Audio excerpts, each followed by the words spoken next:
Hey, Damon here with PT Biz, and I recently had a chance to spend the week with some amazing clinicians, and I left there with one word that I think defines each and every one of their clinics. So, I know you're probably tired of hearing me talk about my DC trip, but I cannot wait for these little mini documentaries that we did to come out. So we had a chance to spend a day with 4 different clinicians that have different businesses in that area. And it was so fun to be able to be in their facilities with their staff, with their patients, with their clients for a full day with each of them, which was just a fun time for me, just a really, really cool opportunity to kind of embed yourself in their business for the day, which was a blast. But what I want to share with you is if I had to boil it down to one word, and I think you'll see these whenever we're done editing everything and telling the whole story. That one word would be community. So community is an interesting thing. This is not something that is native to me at all. I mean, yes, in some ways, everybody has community to some degree, but I grew up moving every couple of years. I don't have deep roots anywhere. I don't have a strong, community of people that I grew up with or anything like that. That's just not, that wasn't a part of my life as a military brat, right? And then moving around myself whenever I went into the military. But when I started a business in Atlanta, and I should say, let me correct myself, when my wife and I started our business in Atlanta, we got heavily involved in our local community. A lot of it was because we just wanted our business to work. Okay. I would say early on for me, very transactional. Like, I'll get involved as long as I can have patients out of this because I'm trying to buy groceries, right? Like, that was where my mindset was.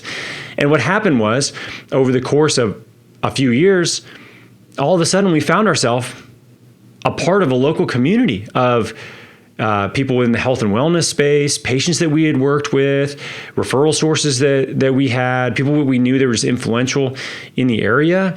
And it was crazy. It was awesome. It was something I'd never experienced before. I couldn't go to a music festival without bumping into a patient. I couldn't go anywhere. I couldn't go to the airport or something and not see an athlete's potential shirt that somebody had on. And it was so cool to all of a sudden, it's like, man, we know people and people know us.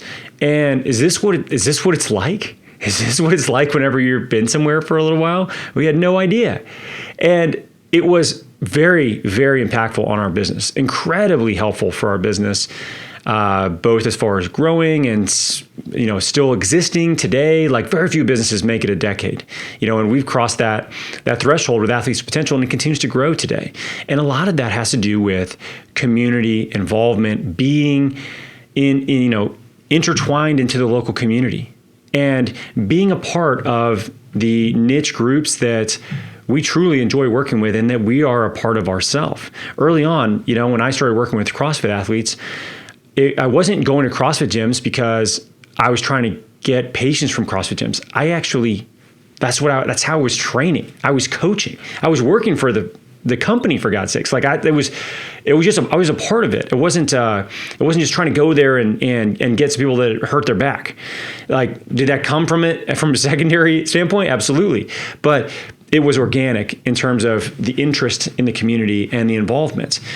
And that made a big difference for our business, and it continues to make a huge difference for that clinic wherever they have their locations as well.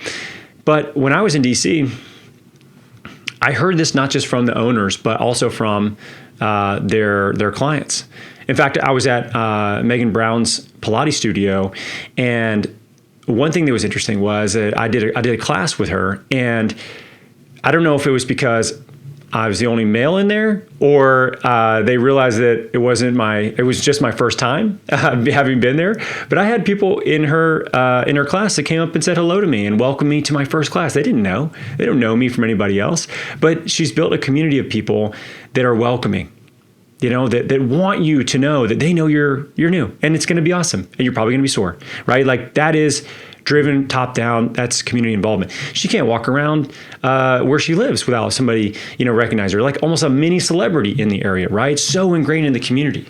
We go to Joe Norton's clinic, and Joe is heavily involved in the running community. He hasn't bought a pair of shoes to run in who knows how long. Why? Because he's so heavily involved with running coaches and running shoe reps and people that are, managing races and local running groups and all kinds of stuff.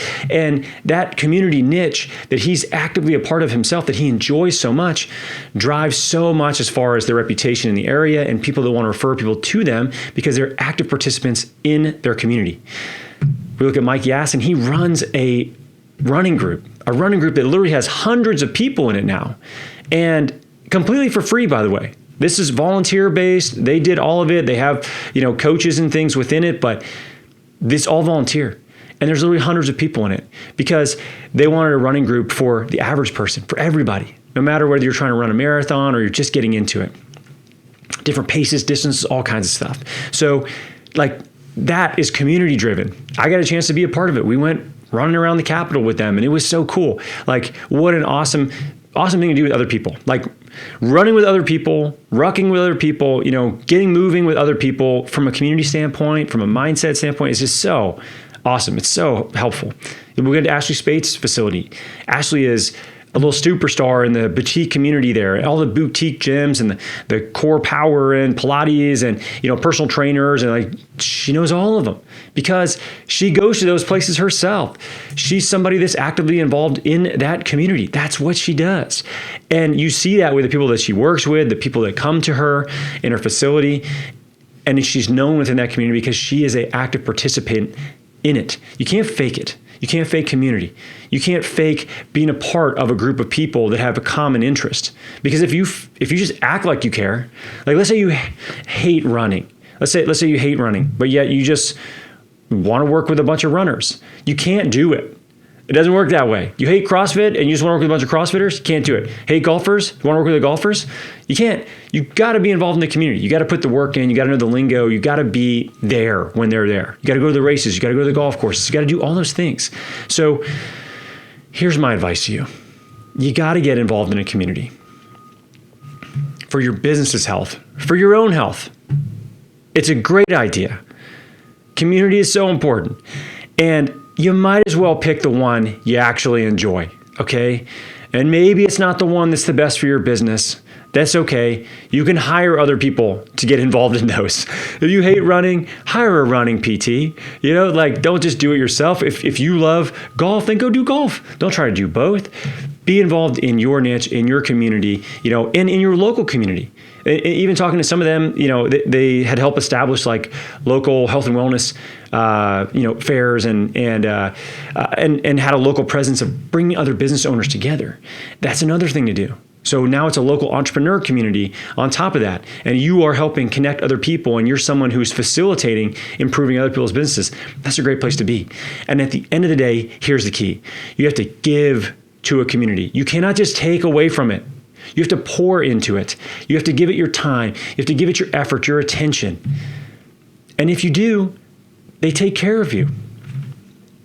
That's how communities work. That's how tribes work. If you're just the asshole that's just like, yeah, I'd like some of that meat that you guys got from this dangerous hunt that I didn't go on while I sat here on my ass and didn't do anything, they'd probably kick you out of the tribe. Okay? Don't be that person, because that's the way it works today, even in business. Pour into your community, be an active component and participant within that, add value, give more than you take. And if you do that, your community will take care of you. It's the same thing I see everywhere that I go. It's a key to success you cannot skip. And frankly, it's one of the most fun parts of running a local business.